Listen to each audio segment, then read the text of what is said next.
All right, and hello everybody. Sorry for the late start. Our guest tonight is having a little bit of technical difficulties trying to get in. So instead of you guys just sitting there staring at a blank screen, I figured I'd jump in since there's a few of you guys watching, and we'll kind of just hang out for a minute and see if Joe can get this figured out. So if anybody, the few people that are on here, if you guys have any questions or anything. There's Joe. All right, so Joe, I'll be able to hear you in just a second. So Joe Stazione is our guest tonight, and he is the founder of Throttle Therapy. It is a veteran-centric nonprofit in the motorcycle community. Does stuff all over the country at all the different rallies, whether it's Sturgis at the Black Hills Rally or Daytona, Myrtle Beach, Austin, any big motorcycle rally that you could think of. The guys at Throttle Therapy are involved in some capacity. Joe's also a Marine Corps veteran and a business owner, and he works in and out of the construction industry as needed. So without further ado, here's Joe. I know that I've drug out this intro as far as humanly possible. So here we are. Hey, Joe, how are you? What's up, man? I'm good. You get this all sorted out? Yeah. I was I texted you earlier. I'm like, all right, 6 o'clock. I'm good to go. I was at the shop doing some last minute stuff. Ran home, was in the shower, and Tara's like, so what time's that podcast? I was like, fuck. Ran out here. It's all good, man. It's all good. I was fighting with cameras, so we've arrived. It's all good. So quick rundown. So Joe and I know each other very well. He is family to me, and it was really important for me to get him on the show here pretty early. I think that there's a need across the different industries that we kind of touch into to see what veterans advocacy programs and things of that sort are out there. And Throttle Therapy is absolutely that.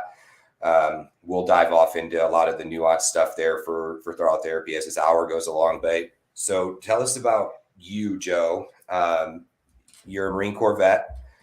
Yep. And you're a pre 9/11 veteran, right? So you did your entire time in the Marine Corps pre 9/11, right? No, actually, I went in 99, got out in 2003. So okay. I was with a grunt unit the second half of my 4 years, and then was deployed over to Okinawa and watched the beginning of the war on CNN. I was a grunt, and we didn't deploy. We were over in Japan when everything kicked off. Oh, right on. Okay. I didn't. I think I probably knew that. And honestly, kind of forgot if we're being honest. So once you got out, what did you experience? Because you kind of got out right in the middle of everything, the country being at war, right? You got out right there. Obviously, Afghanistan had been going on for a couple of years. The Iraq War was just kicking off. So kind of a unique time to get out. And what did that look like? What did the job market look like for somebody who was, coming out of the Marine Corps in the middle of what would be wartime? So preface a lot of this with going in. I went in 1999, and my recruiter, I was under the impression that most people of that era, I guess, were that if you went into the military of any branch that you'd be able to get out and pretty much name your price, go anywhere you want. So I went into 99. I was security forces down in Kings Bay, Georgia for 2 years, 3 months. I got extended down there because I got accepted as Secret Service and missed my window. They basically took 84 guys out of school and kept us down there in Georgia. So when I deployed when I transferred units to 3rd Battalion, 8th Marines, I was slated to be with 1-6. So I would have ended up in the invasion of Baghdad. But because of that 3-month extension, this all leads to something, I promise. Because of that 3-month extension, I ended up missing that, and I ended up going to 3rd Battalion, 8th Marines, which at the time was dubbed the Anti-Terrorist Battalion. And all of us that went to 3-8 were all guys that came from security force background with CQB background and stuff like that. Gotcha. So get to 3-8. We get over to Japan. War kicks off 2 days after St. Patrick's Day, 2003. I get out October 10th, 2003. Right, I was slated for July 26th, and I ended up getting stop lost. I got out of the Marine Corps with every hope and dream and everything slated out for me to go play rugby with ASU and live in the dorms for the time that I was going to school there. Go to school to be, I think I was trying to be an architect at the time, or something around that whole thing. Mm-hmm. And my world came crashing down on me about 30 days out when when reality really hit, and my family wasn't used to my lifestyle, and I just getting out of the Marine Corps after 4 years of being on my own. So I, for all intents and purposes, found a place to live because I just wasn't getting along with my parents. My whole plan was to stay there until I got into the dorms at ASU, and that didn't work. Got a job immediately pumping concrete because that was the only thing. I sat in a job interview with a landscaping company, and they told me they'd offer me $10 an hour because I had a valid Arizona driver's license and I was a United States citizen. I looked at the guy. That's all you needed, huh? Right. I looked at the guy, and at the time, big gauge ears, and we know pretty much everybody we know has them at this point. But back then, it was I'm looking at this guy, and I just got out of the Marine Corps. I was a sergeant getting out of a grunt unit, and I'm looking at this dude, and I'm like, wait, what? I said, look at my resume, man. I said, I have experience in construction. I have experience leading people. $10 an hour, really? He goes, yeah, man, that's the best I can do. And I snatched my resume off the desk and I walked out. I ended up pumping concrete. Then I worked at a gym because I thought the grass was greener. Went broke. Went back to pumping concrete. Fell into a spot. My dad got me a spot as a forklift operator, a laborer, a carpenter. Then I went into the mortgage industry, went broke again. And then a buddy of mine called me up and asked me if I wanted to get into construction safety. And that was 4 years after I got out of the Marine Corps, that I fell into something that I absolutely hated, but I did it for the money. Right. And at that point, I did that from 2007 to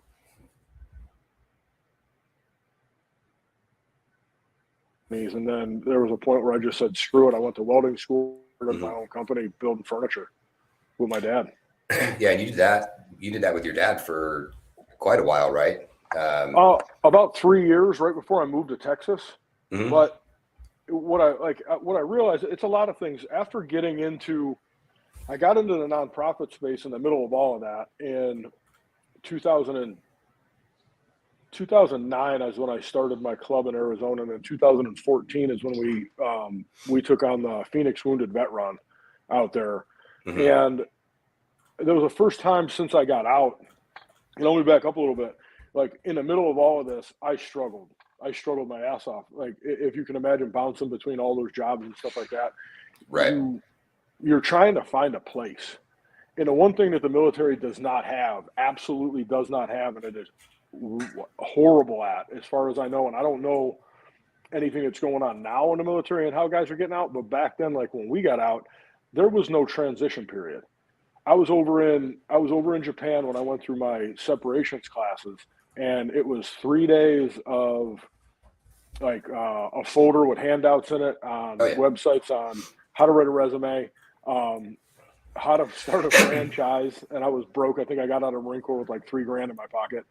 Well, that's better than most.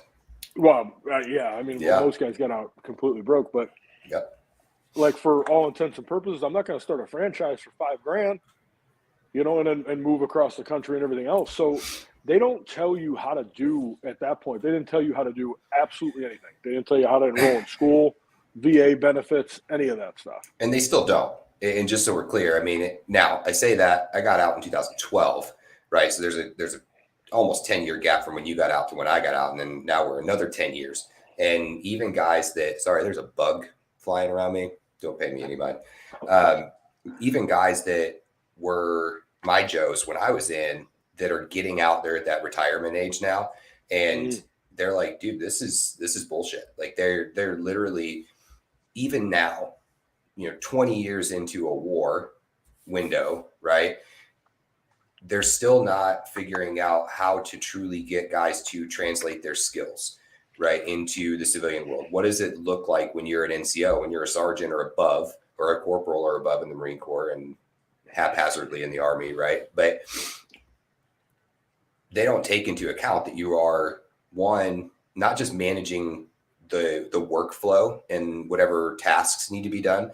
You're managing these guys' lives, right? You're managing their finances, or assisting anyway, their marital disputes, their parental issues, their I got screwed over by the buy here, pay here car lot. Like you're an integral part of every piece of their lives. And then trying to translate that into something in the civilian world, it doesn't make sense to people. Because if you go and got hired directly in as a manager at Walmart, when your shift ends, the 20 people that were on shift with you, you don't give a shit about anything that they do until they miss their shift the next day, or they show up to work on time the next day. I think that's why the safety thing fit me for as long as it did, was because I looked at that and I got into a lot of heat with guys on jobs because nobody likes a safety manager. But I looked at it a lot like being a sergeant in the Marine Corps. You know what I mean? Yeah. Like coming to work every day and seeing the same guys, like knowing every single crew. The biggest job I was ever on was like 720 guys. We were doing 15,000 man hours a week or something like that. Mm-hmm. So it was a 24 hours a day. It was working on the 202 in Phoenix, and I could go to any crew on that job, day shift or night shift, and know if somebody was missing, if a guy wasn't there or whatever it was. And I had relationships with all those guys because I'd sit and talk to them, but I also came from that. So yeah. I think that's why it fit me as well as it did for as long as it did.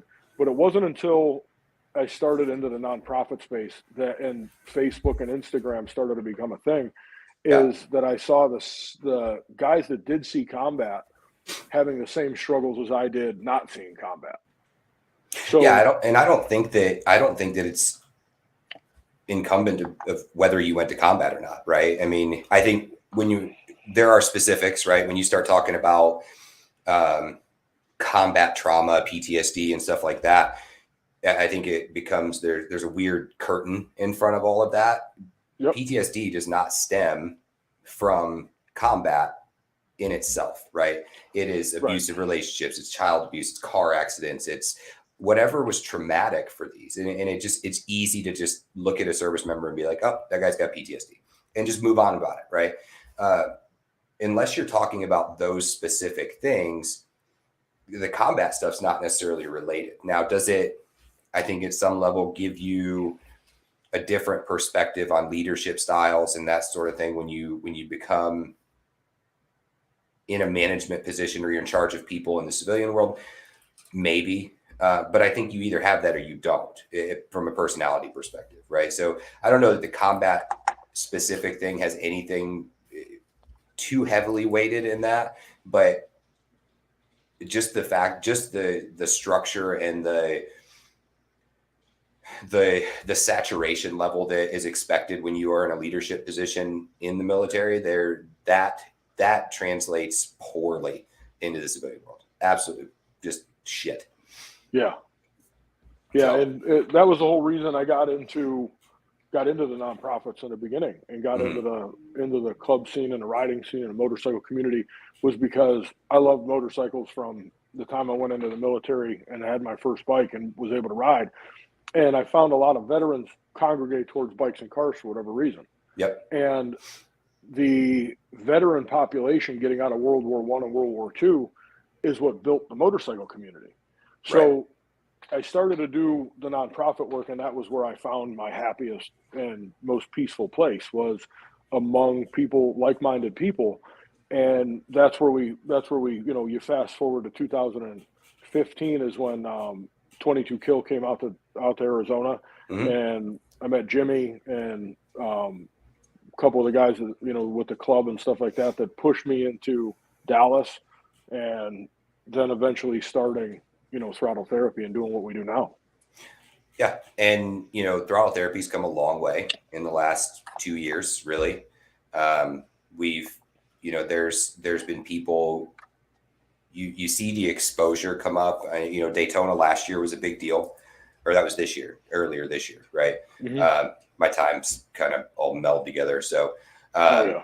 but that was the first like big kickoff. So what was it that, and I know myself and a couple of the other board members didn't attend.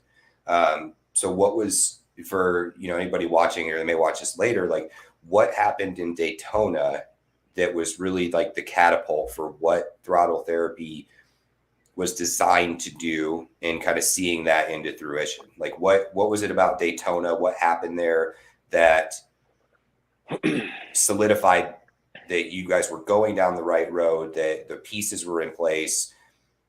And just kind of walk me through that if you can.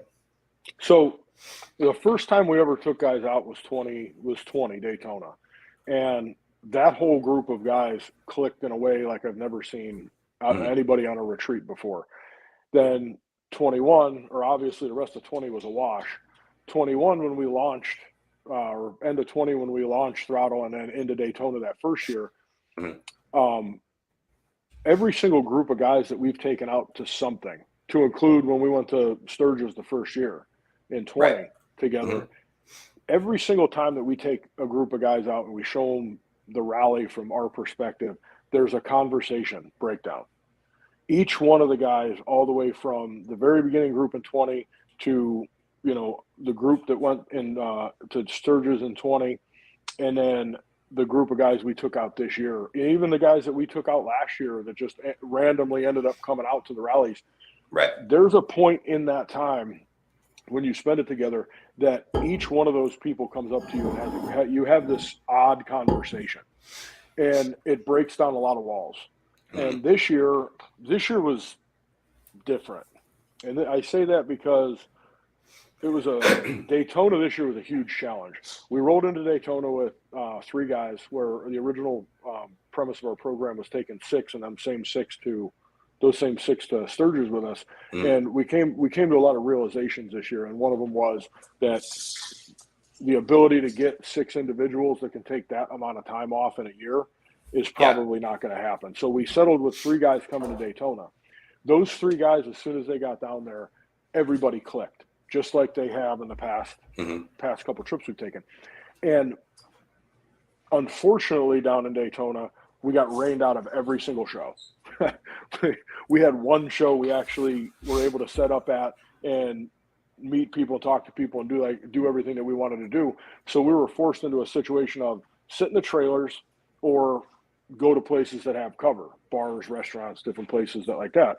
So we had a lot of time together, but it wasn't necessarily how we did it, how we had it in the past couple of trips, where the camp was a focus and stuff like that. 'Cause we really couldn't do anything. And then our booth was washed out. We had one day where we had everybody there and we all kind of hung out, and everybody got to meet them. But you had the one day at the Speedway, right? There was supposed to be booth space and supposed to be selling going on there, and then they came back and they were like, "No, you guys don't get to do that here." Yeah, licensing kind of got messed up there. So and then it poured rain at the end of that. And then the second show we had completely got rained out. And then the third show that we had, or our second show we were able to do, which was inside the Speedway, third show got completely rained out, and that was the last day of racing and all that stuff. We ended up all catching the races together while we were cleaning up.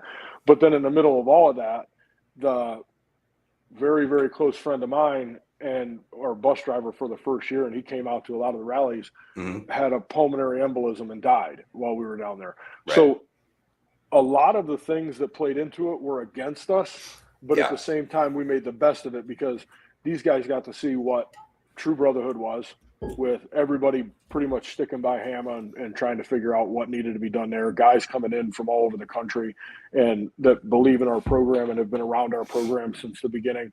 And then they got the bonding aspect of it, of everything that we do just at the camp, and then us being around each other. Each one of them at some point during that trip all came up to me, and that was where, to answer your question in a long way, they all came up to me. We had that conversation. Yeah. We had that conversation that was, man, this was everything that we wanted, nothing of what we expected, and this changed our life. Yeah, and I guess if there's a catalyst, right? Like if there's a boilerplate to say, step 1, we have to bring these people together, right? Because throttle therapy has partnerships and resources and stuff like that you guys have cultivated over the last couple of years with mental health support and all that kind of stuff. But I don't know that matters if you aren't building that rapport with these folks on the front end. Oh, absolutely. And being 100%, able to, because I know you and I, right? You spent many a nights having conversations about service and mental health and just all these things, right? You have to build that level of comfort with people, I think, before they're willing to open up and admit that, hey, I might actually need some help with some shit. You don't know who might actually be in a position that can be an advocate for help, right? Mm-hmm. Unless you're willing to be put in that position. And the motorcycle rallies are kind of a unique, they're kind of a unique environment to facilitate that, right? So you're camping essentially for the most part, right? Guys are trailering, tenting. I mean, I know Sturgis last year, there was 18 tents crammed between 4 trailers and 2 RVs. And you know what I mean? Like we had a compound up there, and it was, if you could find a spot, man, fit a spot. We're not going to turn anybody away. And you're mixing a bunch. It's just like being back in the military, right? You're mixing a bunch of personalities, I got guys from Boston, guys from Texas, guys from Arizona, guys from Florida, California, wherever you can come from. If you can make it, there's room for you, right? That no expectation, just fucking show up and be part of the family. And if you need help with something, we'll be there to help. Like the fact that you guys were using that as a building block before introducing and really pressing on a lot of the exterior resources to what throttle therapy solicits for, I think that in itself is probably going to provide leaps and bounds more just positive feedback and positive results from what you guys are doing. Well, let's break it down a little bit. Last year when we did everything with everybody and everybody came out to the rallies with us, it wasn't supposed to be anything other than a promo tour and getting the word out there and letting people know.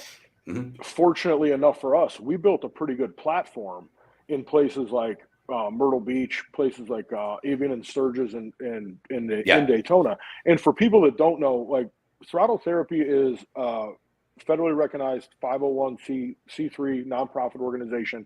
We bring veterans out to motorcycle rallies to experience the camaraderie and the brotherhood of the community, but then we find out what they need back home resource-wise. Is the VA screwing them over and they can't get into a counselor? Are they struggling with their wife and they need marital counseling, financial counseling, gym memberships, like diet plans, all of it. Like we want to find out what these guys are missing in life to be able to pursue that next step in life and help them facilitate that in the long run and be better, just better human beings all around. Yeah. So in doing that though, like you just said, it takes a certain level of trust for somebody to say, dude, I'm hurting. And we realized a lot between Daytona and Sturgis, leaving Sturgis and figuring out, the rest of this year and where our downfalls are in our places that we excelled in, and then like our wins and losses and how to track that. And then moving into next year, what we want to do. We've cultivated some pretty significant relationships with, just in the motorcycle community, not to mention like you and T with Tad and what you guys have all brought to the table. But the motorcycle community alone and where we are trying to excel and get those relationships, between Jeff Holt from V-Twin Visionary and now Dixon and Rockford Fosgate, like people that are like top tier of the community, had the chance to sit with 2 of the Davidsons from the Harley Davidson family. Mm-hmm. While we were in Daytona. That was a highlight for the guys as well as it was for us. I mean, those are the people that we want to attract the attention from, the good attention from. We were guests of a lot of different stuff all throughout the year with our participants. And that's one big thing with a lot of these programs that we kind of differ from, is if it's offered to us and extended to us, it's extended to our team. Or I feel like that we bring out. And I feel like a lot of these, we see them. I mean, they just did one here last weekend for September 11th. They did the 22 kill ride, right? Yep. And I feel like, and I'm not taking a shot at 22 Kill by any means, but I feel like there's a lot of these the nonprofit organizations that are supposed to be advocates, right, that end up just being sponsor pools, right, where they get the trucks with the wraps and they go to do the rides and they do the raffles, and it really more facilitates the Harley Davidson dealerships and the events that they're holding more than you see. And I'm not saying that it doesn't exist, you just don't see it. You don't see a lot of the result, right? Where what does it look like? What is what you were providing look like for these folks, right? So with Throttle Therapy, you saw that with Daytona. There's tons of photos, and there's there a lot of that stuff. You can see it. There's a visibility to it where I know Wounded Warrior got in trouble a few years ago for the disbursement of funds and a bunch of shit like that. It's almost like there's a curtain in front of it all the time of, hey, these are big veteran nonprofit organizations that are here. They were developed and designed to help the veteran community, but they're not showcasing what they're doing, right?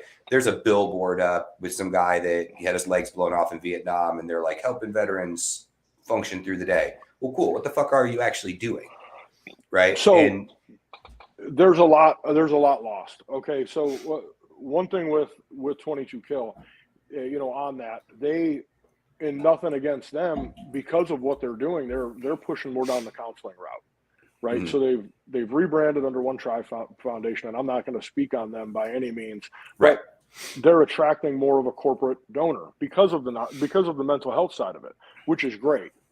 One thing that I will tell you is through 22 Kill,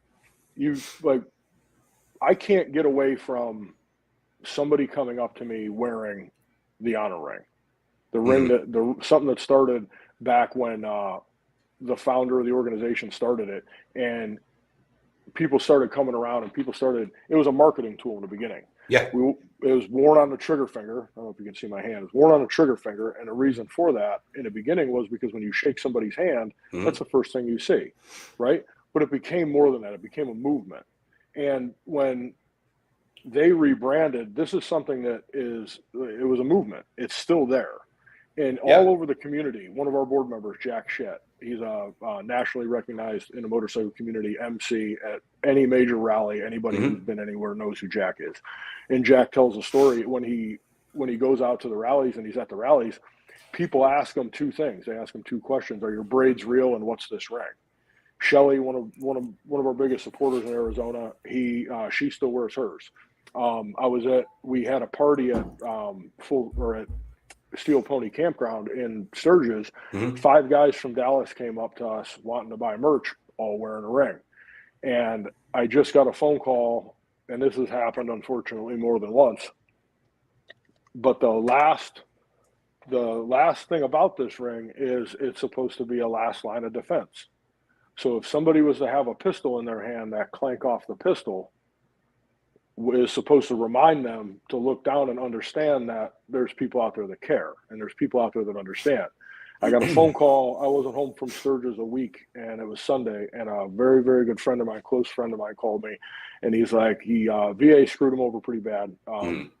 Big, burly dude, contractor, has been whittled down to a frail frame of an individual now. Right. And he still follows everything that we do. And he called me up, and he stutters real bad. He has blood clots on a brain.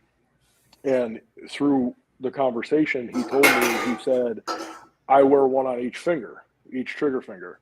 And I remember when you and Jimmy Mack sold me my rings, and I was sitting there in the mirror with a 45 pressed up against the roof of my mouth, and I looked down and I saw that ring. That night, that happened. And he called me. And it really puts things back into perspective of all of it. Because in doing what we do, I've learned a few things.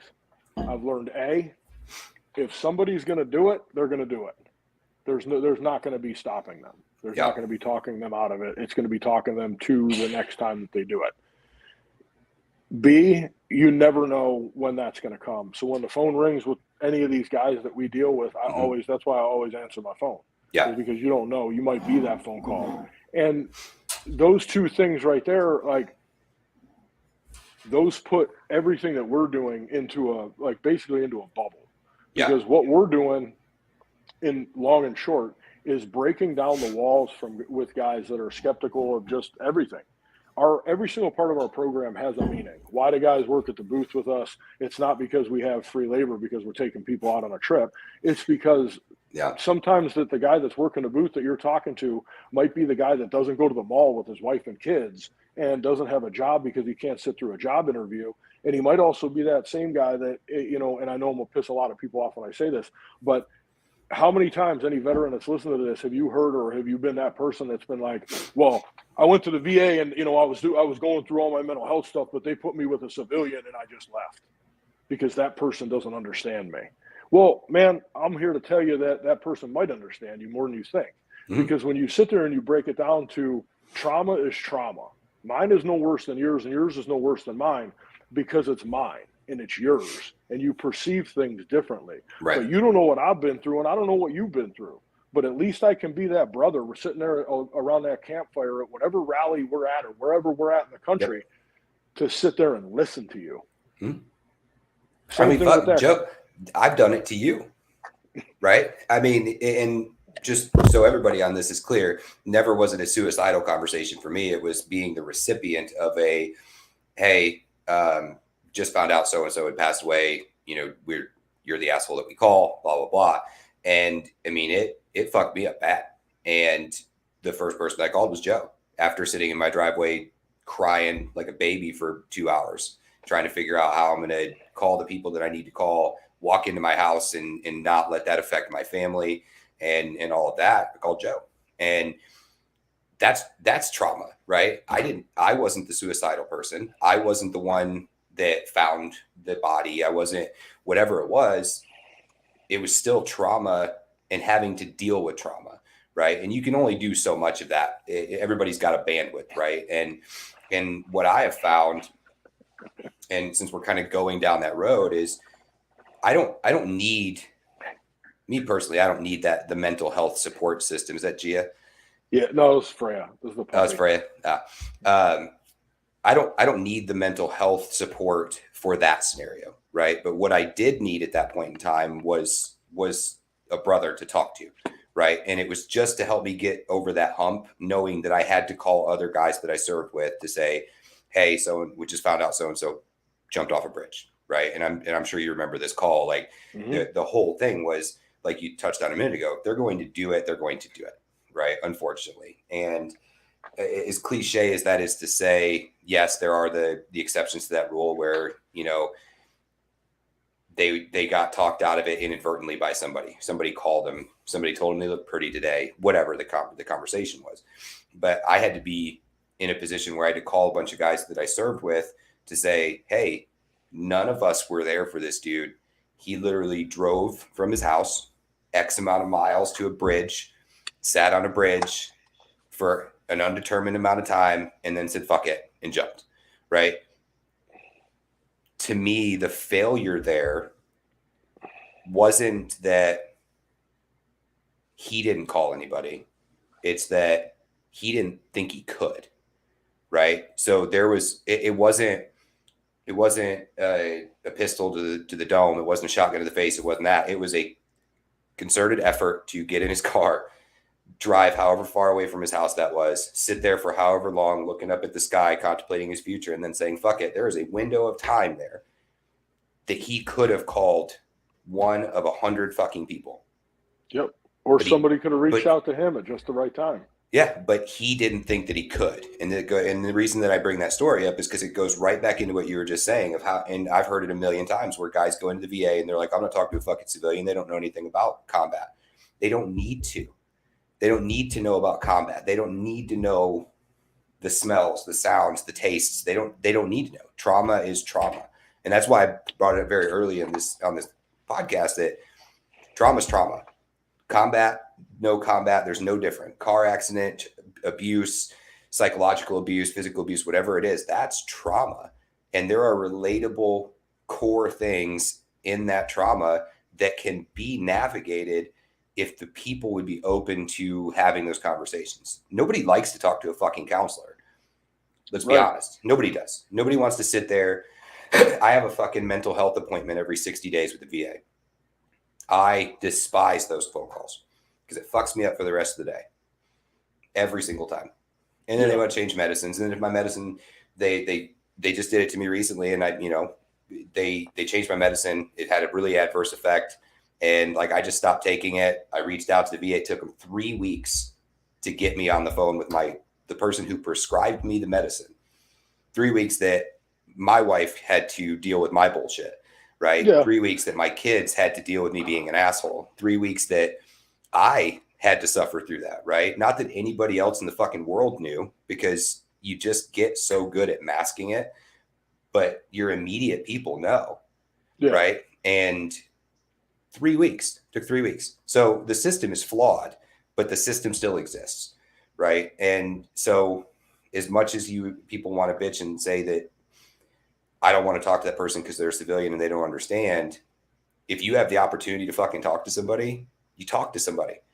Absolutely. Like, period. So, well, that question that was just on the screen there, I don't know if everybody can see that or if that's just us. I have to click them on, but you're good. To answer that, and that goes into all that right there with the VA, like, there are 100% organizations out there that exploit and take advantage of and everything else of either the nonprofit side of things or very much the mental health side of things, because you don't see the results. Hey man, I'm raising money because, we're doing all this stuff with, veteran mental health over here, but I can't show you anything because that's a HIPAA violation. You know what I mean? Yeah. So we know that's one thing. That's one thing with us is, like, me and Jimmy and Doc, we all know certain places and certain things to call to look for those resources in those areas. Cohen Clinic. Mm-hmm. Stephen A. Cohen, it's a privately funded organization. They're national right now.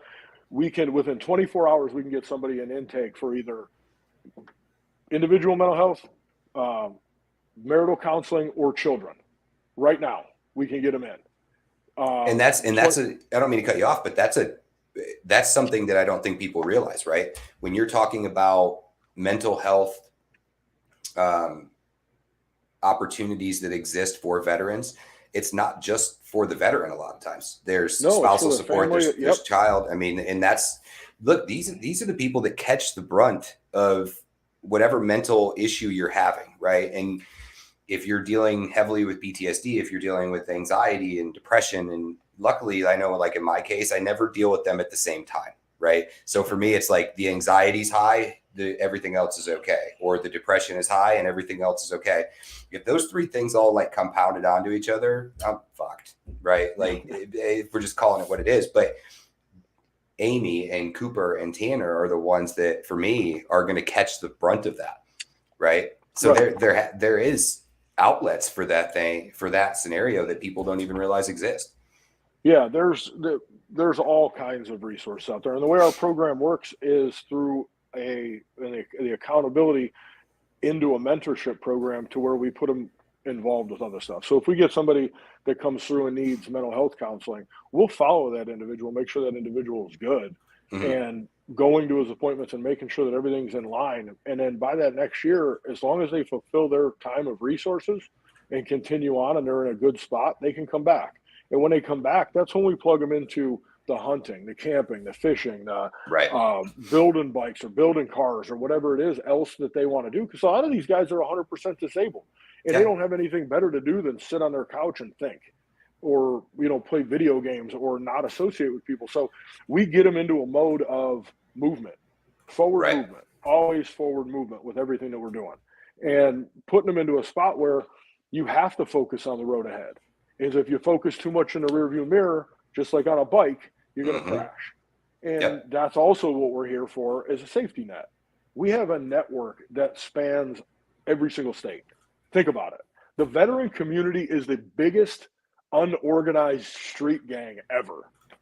Like, if you look at it. Yeah, no, that's right. All we have to do is make a phone call. Hey, man, I got a brother in an area that needs some help. He just needs somebody to call him that's close, that he knows that's there if shit hits the fan. Cool, man. No problem. Here, give him my number. Right. And that's how it is for us, because we've built trust. So, and that answers that question too. being in a nonprofit that deals with this type of stuff, and we're not a mental health nonprofit. We are a pass-through and a camaraderie-based organization. Mm-hmm. If we have to pay for a resource, we pay for a resource.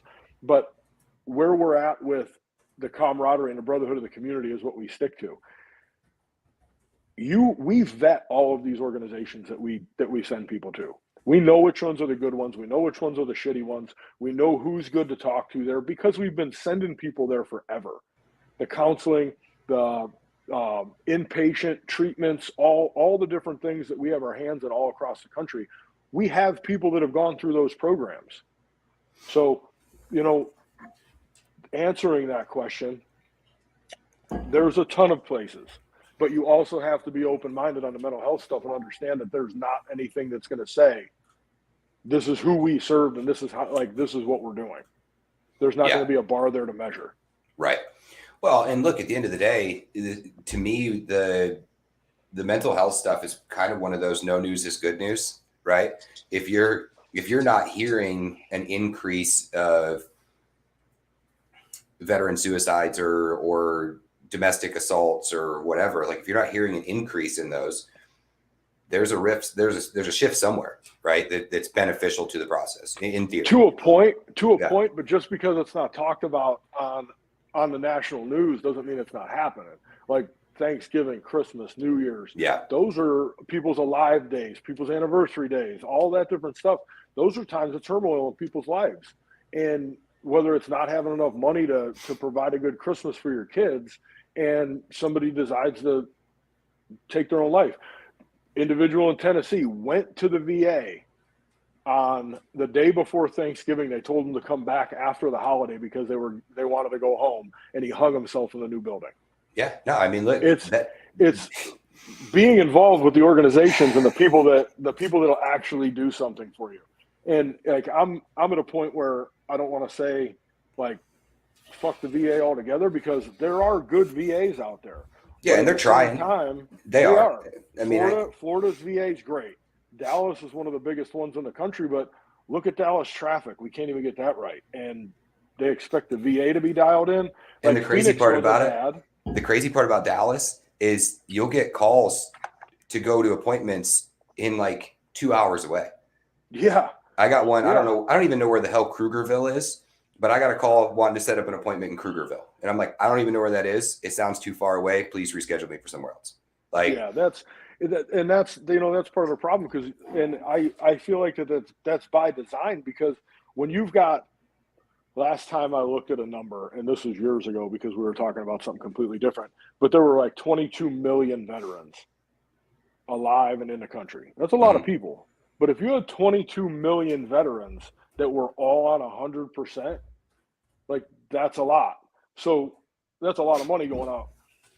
That's why I say I think this is by design because you get an appointment. It's like, all right, I want to, my back's been killing me or this has been bothering me from the service. So you get in there online and you type it in and you do your thing. And then they make you like 5 appointments that you can't miss anything. And then you got to go to these things. And then they shoot you down. Yeah. I went through last January. I have a history ever since I was a kid. Ritalin, Concerta, all that different, the ADD drugs, right? So I went for Adderall. I went to the VA. I told them my interest. I told them my history. They gave me, there were 4 phone calls of multiple hundred questionnaire.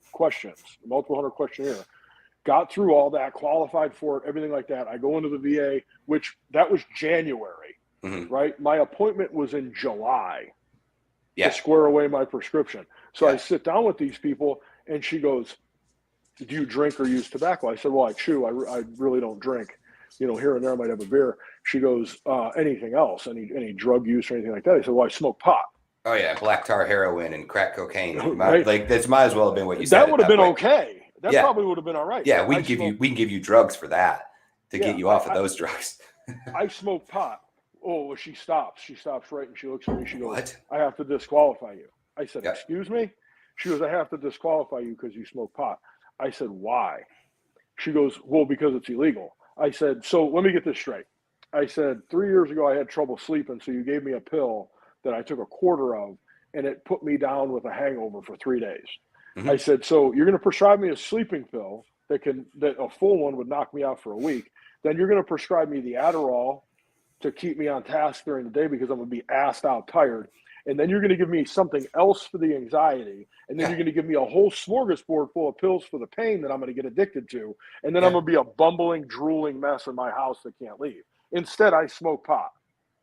No, And you're going to disqualify me. Yeah, I you said, should you know stop what? smoking I pot. said, you can get fucked. And I got up and I left the VA. Look, So, but I'm going through that right now because I can't be prescribed a stimulant because of TBIs, right? okay. And so they'll give me all sorts of other shit, but the stimulants are where we draw the line, right? So Right. I went through all this cognitive testing and all this other stuff. So with my TBIs and PTSD, I have short-term memory loss and some other shit. So they're like, okay, you have nerve damage in your arms and in your legs. You have 3 TBIs that are documented. You have consistent headaches. You have this, blah, blah, blah, blah, right? So I end up on gabapentin for nerve damage and to help with anxiety. Not really sure how that works. And then they realized that it didn't help with anxiety. So then they put me on an adrenaline inducer because we're not going to give you a stimulant. We're going to jump up your fucking adrenaline. And then something else to deal with. I went from taking no medicine to a fucking morning and evening big pill pack, like shake it up and be like, what kind of shit am I getting today?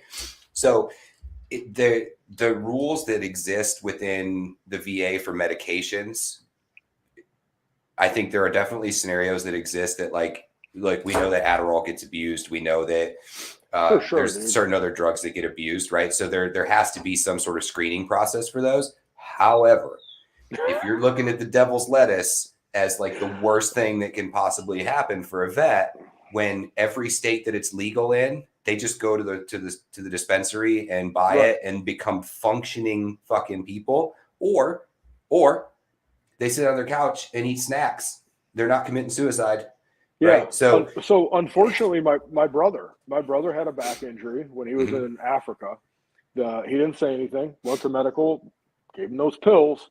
Yep. Right. No X-rays, no nothing. Goes home. He was a reservist. Gets back from deployment. Goes to doc. Hey man, I'm hurting. Doc gives him the pills. Becomes a fucking opioid addict. Yeah. Right. Finally has back surgery and has been messed up on drugs and shit ever since. And he's struggling, but that's all VA driven. Do you know Project 22? There was a documentary released years ago. They rode across country on bikes. They hit all these different PTSD and TBI clinics. There was a website that they released in there that shows all the doctors and all the drugs they're getting kickbacks for, to include the VA. Yeah, it doesn't surprise me at all. To include the VA, and that's when the opioid crisis with the VA was spiking. Oh and yeah. Don't get me wrong; it hasn't gone away. That's one of the biggest things. Yep, and unfortunately it's easy for them to be like, you need Percocets. No, like I need some baby Motrin and an ice pack, and I'll be fine. Be like, no, you need Vicodin. No, I don't. Like, and that was a conversation that Amy and I had a ton of times, like, because I had a bunch of surgeries and shit after I got out, and they would be like, hey, we're going to put him on Tylenol 3 with codeine. And she'd be like, no, don't do that. Like they got to the point she was like, hey, no, he's not going to take narcotics, period. And I fought with him on something. I don't even remember what it was. And it's crazy that I got to argue for you not to give me fucking morphine on a Tuesday, but you're like some of the shit's a little overdone. But then when you look at, what it is and how they screen for that stuff and then the kickbacks, it's just like your normal doctor. Be like, this new heartburn medicine is the coolest thing ever. So here's your prescription for it. You're like, but I've been using Prilosec for 100 years and it's fine. And then the commercials on those things, it's funny because we don't have cable. We just have like Netflix TV and shit. through Apple TV. Yeah. Every single commercial on all those platforms is all drug commercials. Oh yeah. Every single one of those drug commercials has a commercial after it with all the side effects. And the guy that's talking, and they're written on the bottom of the screen. So like, it's no different with the shit they give you at the VA and all the other stuff that they pump into your system. Like, look, man, I smoke weed. I think the worst thing I do is chew Copenhagen, and Yeah, I you get fucked through up my there. It's days. worm dirt. I know, right? But I make it through the days, and I'm not doped up on pain pills Mm-hmm. and can't function. Yeah. You know, But that's that's what you legal. have to look at, right? Is like, at what point are you taking? What's the old saying? Like at the point that the cure is worse than the disease, Yeah. right? Like at what point do you look at that and say, hey, we're pumping these guys full of. I mean, again, use me as a really good example, right? We have a medicine for nerve pain that's supposed to double as anxiety, and then one to help me sleep, and then one to induce adrenaline, and then one to make sure that all my parts work and whatever, right? Like that I can still feel my fingers at the end of the day. Like at what point do we add just one more medicine to that and it makes me not functioning throughout the day, right? No, that's a fact. So I'm always a firm believer. I'm one pill away from like, well, I guess I'll just sit here and drool on the couch, right? And I'm stir crazy. I have to be moving. I can't sit still. And you take that away from me, you're taking away my livelihood at that point. No, fact. Give Jimmy a call about gabapentin. Oh yeah, no, gabapentin's fucked. It's absolutely fucked. They give it to dogs. Oh yeah. We were talking about that a couple weeks ago. But you know what? Let's switch gears, man. Let's talk about something good. Like, this is good stuff, Joe.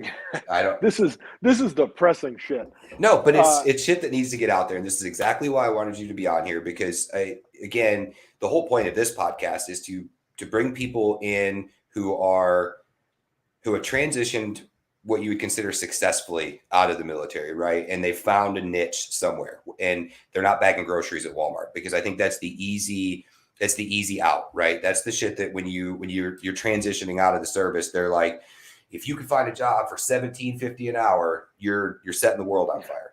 Go Fuck to that.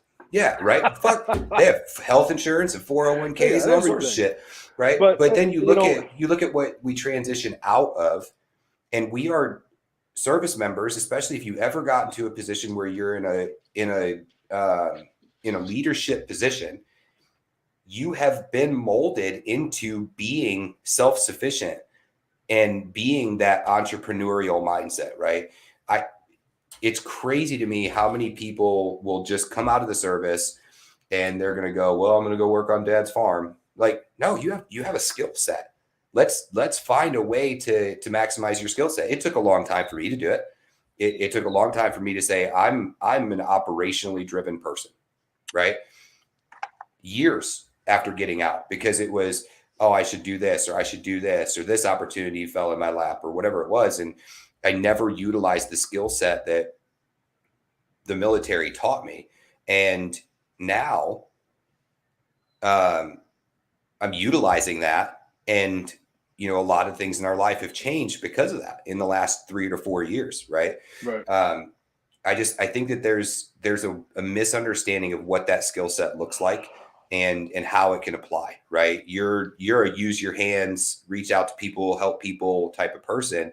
You found that niche here, and you live in that space, and I think it's great, man. And I am fortunate enough to have met you at some point as you were transitioning really heavily into what throttle therapy can be, that it's not yet, but it can be, and to kind of be along for the ride on that. I mean, it's awesome. Absolutely phenomenal shit.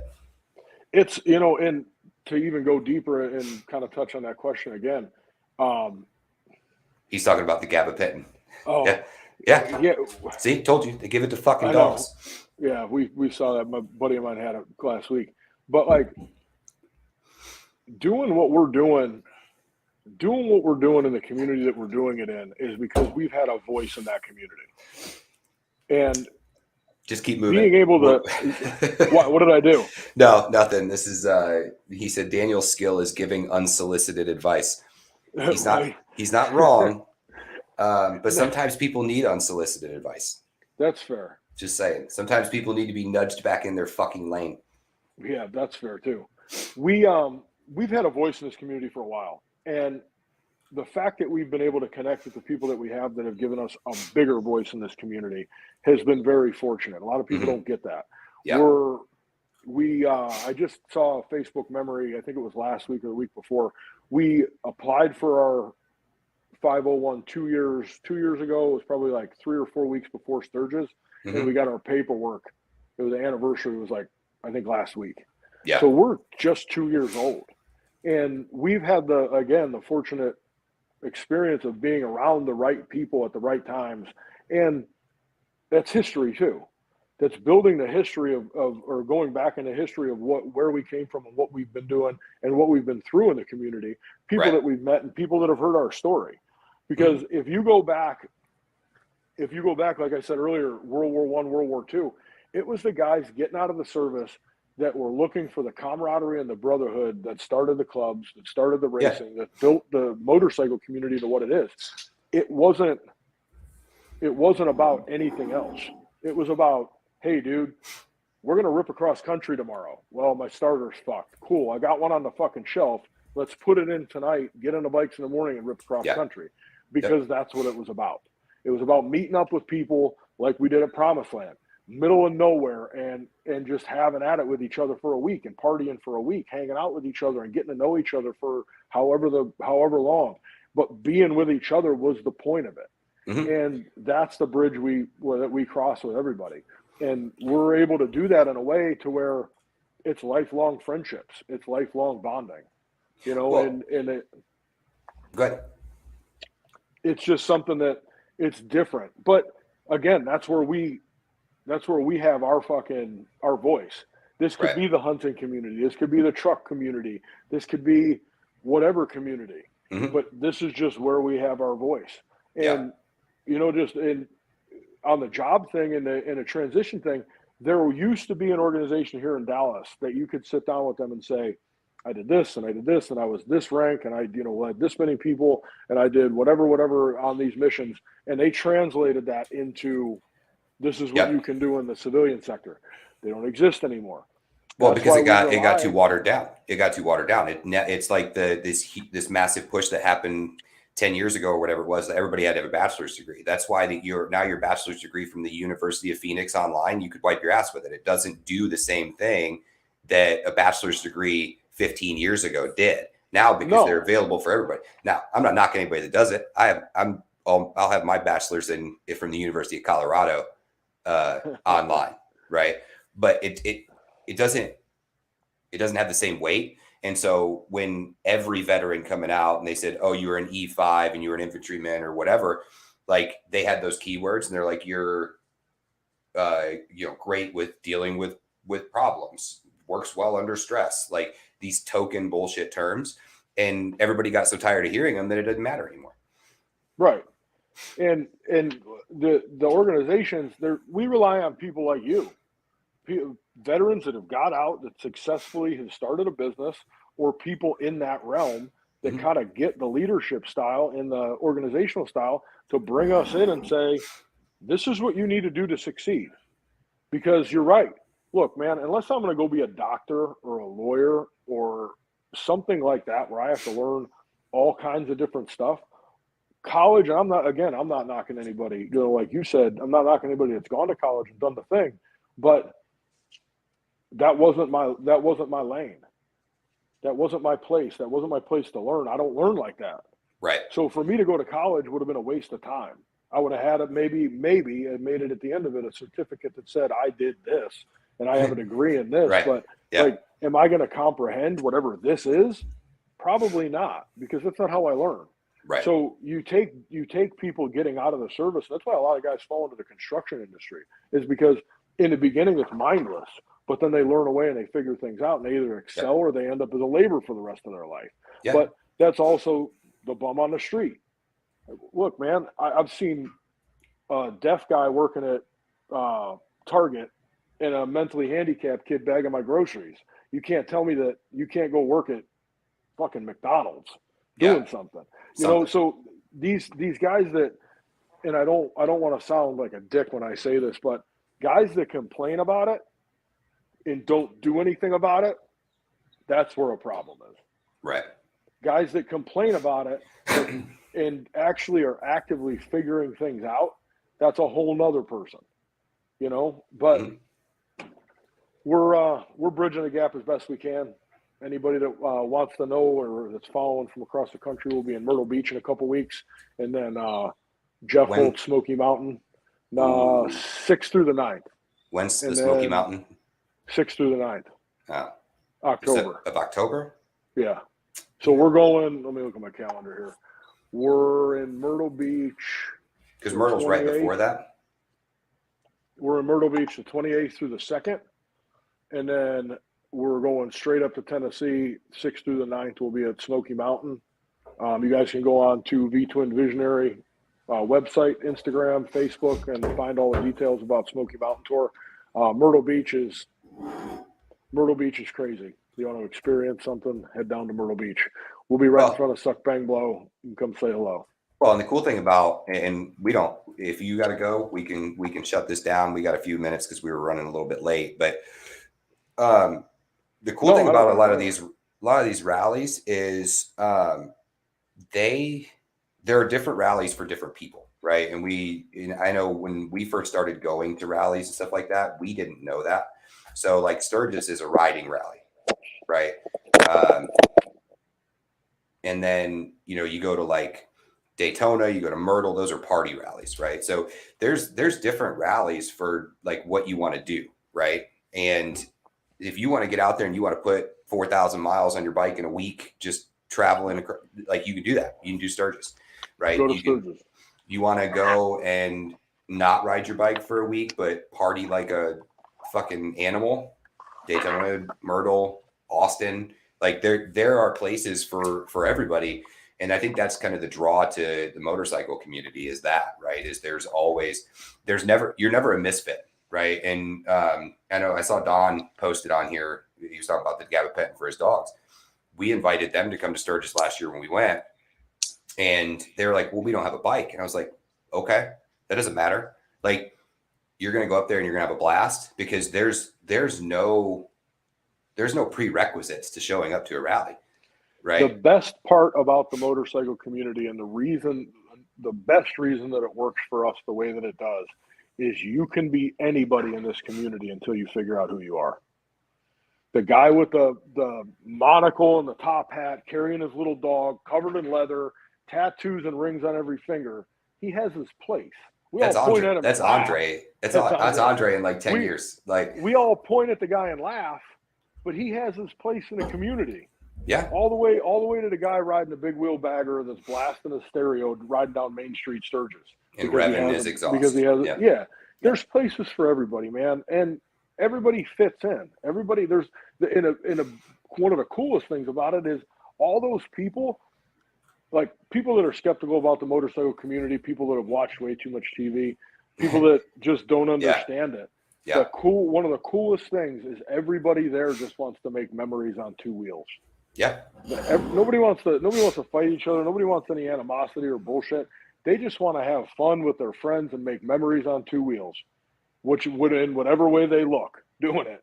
So it's just a good place for us to blend in, and it's a good place for guys to kind of just be able to chill out and figure out who they are because you don't have 50 million eyes on you judging you for being somebody. Oh yeah, every bike rally, is Planet Fitness, man. It is a judgment-free zone.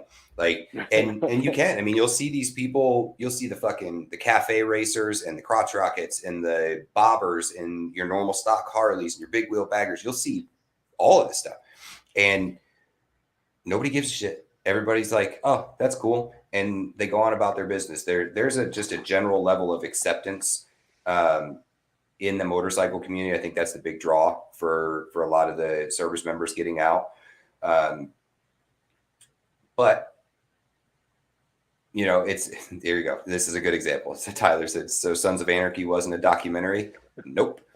But I think it's great, man. And we're looking forward to, hopefully, I know Amy and I are next year, like getting back into being able to travel. We've been doing so much other shit and trying to align ourselves to the point that we can actually do stuff like that. And so you look at like the Promised Land Jam. Like I really wanted to go to that this year. I don't know if it's going to be an annual thing or if it was like a one-off and then we're going to surprisingly do it again. But let's break a few things that Daniel's talking about down. Anybody that wants to find out any information on us, they can come on to our website, ttvets.org. They can go to our Instagram or Facebook, shoot a message. Doc will answer any of that stuff. And usually if it's any veterans out there that want to come to a rally, they can email him and then he'll forward it over to me. I take care of most of the vetting with the guys. I'll call you and we go through that. The Promised Land was something kind of cool that we developed over just kind of the course and some old school history. If you see us at a rally starting in Daytona, we'll have a black business card with latitude, longitude, and a date. And that's how you found out about the rally. Come, don't really care either way. It was a blast this year. And how many people showed up? With Ballpark. riders, so full motocross track, it sits in Old Town, Maryland. It's in between Paw Paw, West Virginia, and Frederick, Maryland. I think is what it is, Frederick. See, I thought he lived in West Virginia. So if you come out of his driveway, if you come out of his driveway and you take a right, you hit Paw Paw in like 30 seconds. A minute. And then if you go left, you're actually in Maryland and then over the bridge. Like the Potomac River runs through the back of the property. Okay. So my friend owns the top of the mountain. It's called Promised Land MX on Instagram and Facebook. And he has a full motocross track on his property. So anybody that's in those areas that wants to just go rip for the weekend, you can go out there. He's open almost every weekend. But with riders and people that we passed cards out to that came in, we probably had about 350 people our first year total come through the gate.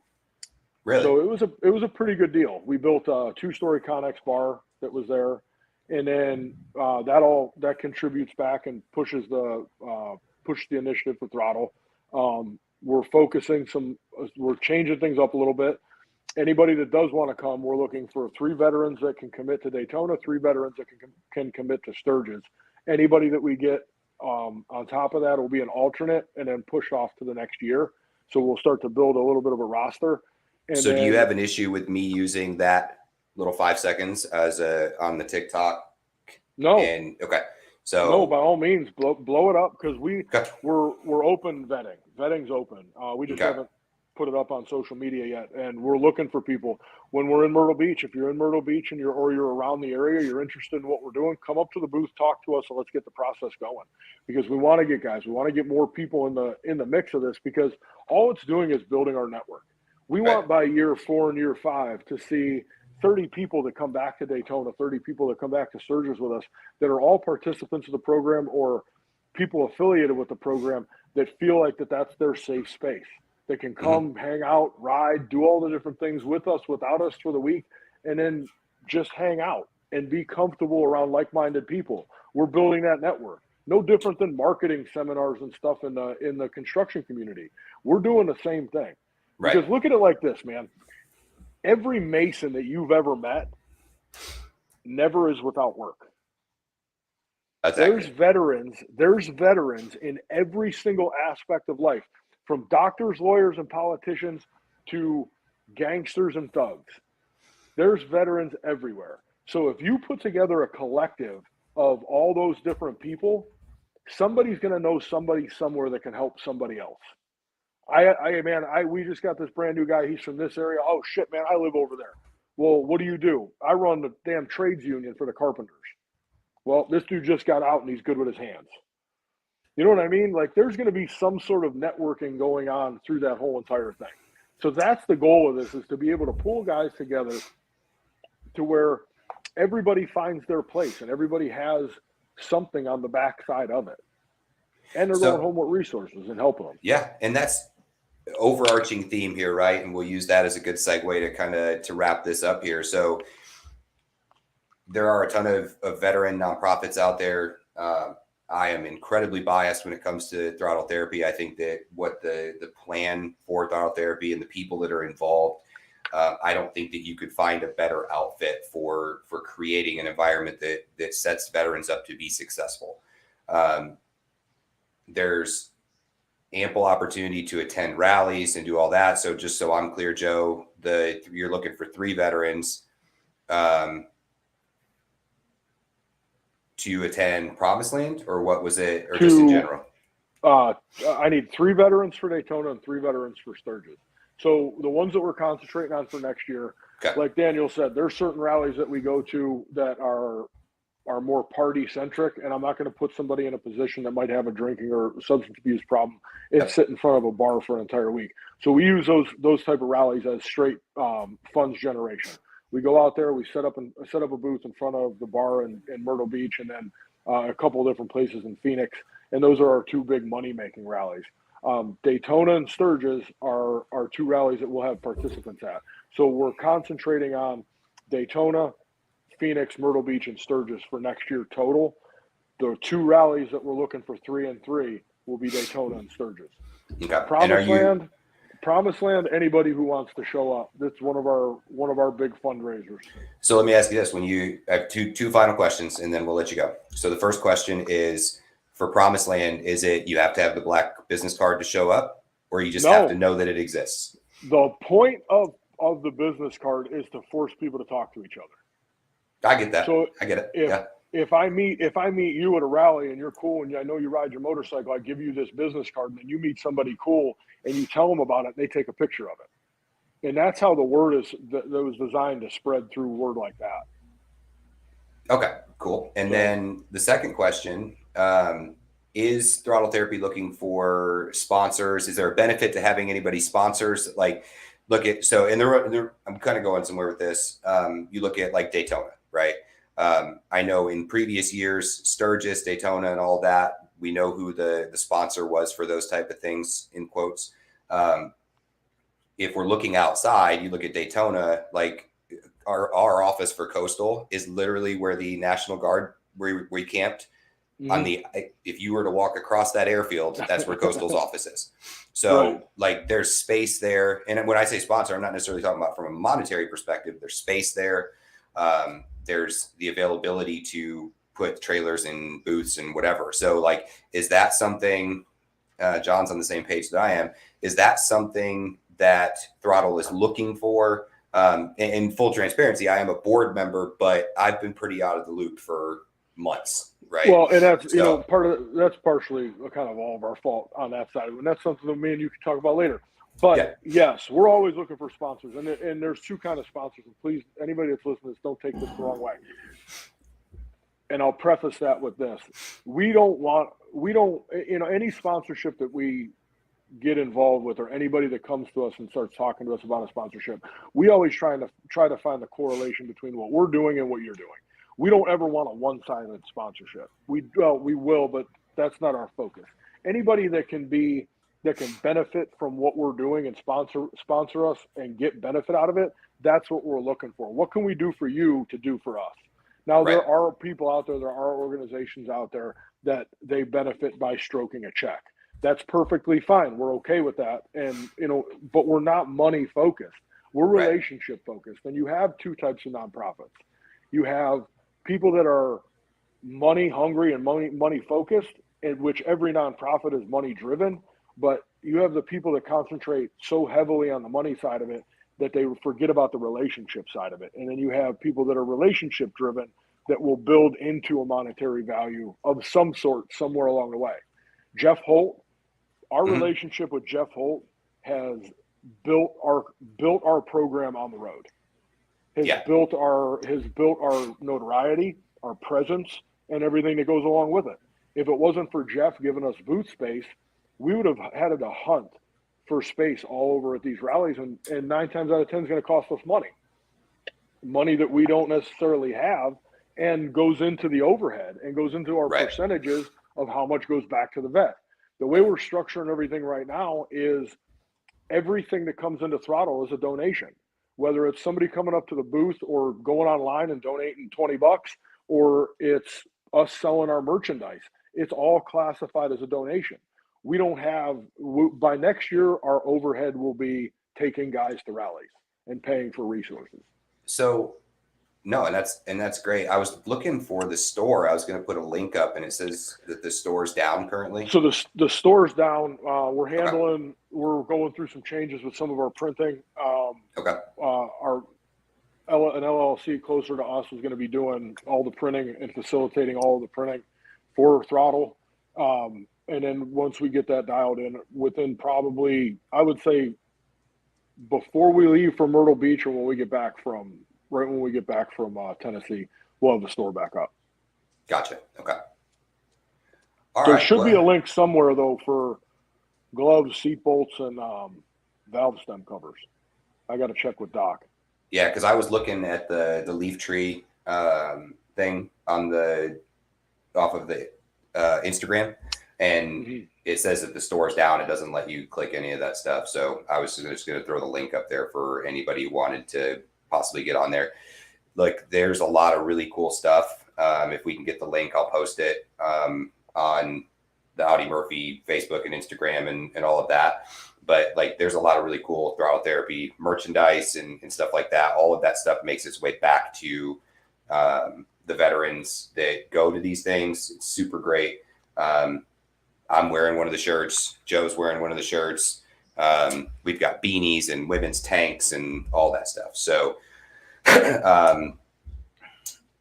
yeah, I mean, I think it's all good shit, Joe. I really appreciate your time. We'll have you back on here at some point, or Doc is actually on in a few weeks. Oh, cool. Yeah, so we're going to kind of touch on some of the throttle therapy stuff. As we all know, Doc's kind of an interesting creature when it comes to Look, man, his experiences. I always say we have two and a half guys that run this program. Jimmy Mack is one of the founders as well. Me and him came from 22 Kill, started the motorcycle program there, and then in the middle of COVID started Throttle. And Doc was one of the first participants that we took out to Daytona with that whole group of guys through 22 Kill. And he stood out. Yeah, he stood out because he knew the community.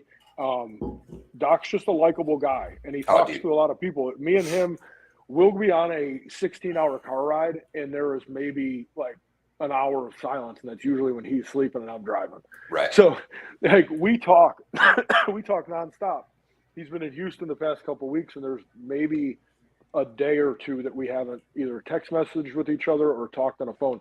I'll tell you, hands down, if it wasn't for Jimmy taking care of all of our graphics work and all the things that we do, and Doc taking care of all of the merch and facilitating a lot on the backside for rallies and stuff, there's no way this program would exist.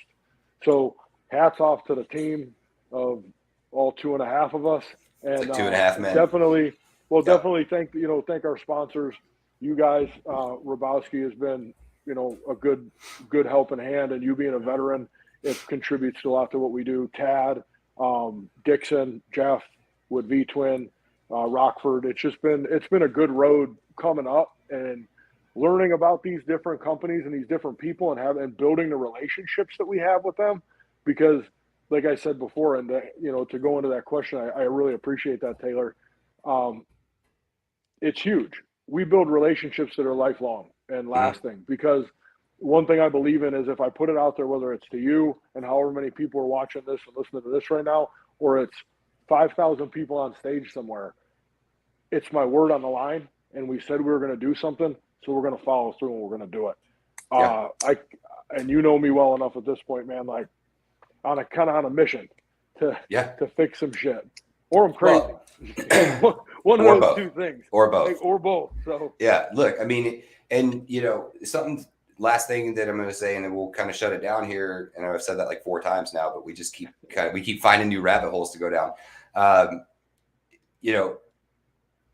If nothing else, the rallies and the things with the places that you'll find throttle therapy, whether there's a booth set up at a Harley dealer on a Saturday for some event, or at one of the rallies at House of Harley, at Promised Land, whatever it is, even if you don't need those, what throttle therapy offers from a connection standpoint, the Cohen Clinic stuff, the mental health support, the what do you need? Do you need a fitness plan? Do you need marital support? Whatever it is, even if you don't need any of that shit and you just want to come and hang out, like, you want to talk about a good group of people that have that similar interest, that military background, the military mindset. And a lot of the folks that hang around, even the guys who didn't serve, still have that draw to the brotherhood, the family environment, right? And that exists not just for the service members, their spouses, their significant others, their boyfriends, girlfriends, whatever. So even if you don't need necessarily the down and dirty of what throttle therapy offers, there's always a place for veterans to show up at the, every rally that we've done, we tell people where we're at. If it's Daytona, we're like, hey, we're at the VFW behind the airfield. If it's Sturgis, we're like, it's Steel Pony. We're at whatever Pappy Hole or whatever campground we're at. There's never a question of where throttle therapy is posted up. Everybody is welcome. And that's just something that I wanted to throw in there at the last second. And because I don't want people to think that because maybe they are functioning just fine, right? They don't have that need for any of the services, but they want to come hang out because it's a motorcycle rally and that's what people do. Like, fuck it, show up, let's sit around and shoot the shit and tell war stories and then go ride, see Rushmore, do whatever. So yeah. Joe, if there's anything you want to drop in here, last 10 seconds, then we're going to jump. No, man, I just appreciate you having me on, and everybody that's listening out there, I appreciate you guys tuning in. All right. Any chance to get the word out. Absolutely. Well, Joe, I appreciate your time. I'm going to send you back into the black hole of the internet here, and I'm going to shut it down on my end. Thanks for coming, man. I appreciate it. Right on, man. Thank you. See you tomorrow. Later. All right. Bye. All right. So that was a little bit over an hour with Joe Stazione, and I've thrown up some links as the podcast was going on here. Take a look at them. Look at the V-Twin Visionary. Look at Promised Land. Look at Dixon Flannel. Like there's a ton of different things that kind of come together to make throttle therapy what it is. So Joe and Doc and Jimmy are probably three of the most advocating members of the military community that I've ever seen. Their ability to leverage relationships and connections is phenomenal. I know myself and my family are fortunate to have met them, and we look forward to helping out with anything that we can coming into next year and all that stuff. So for those of you guys that jumped on and watched today, I appreciate it. We will see you next week with Jessica Odell, prior Army major, I believe. She can correct me later if I was wrong on that, but thank you for watching. Share away, let other people know. The goal here is to let this grow into something where we can look back at these older podcasts and see information that we may have missed the first time around. So thank you everybody for showing up. I appreciate the support, and we'll see y'all next week.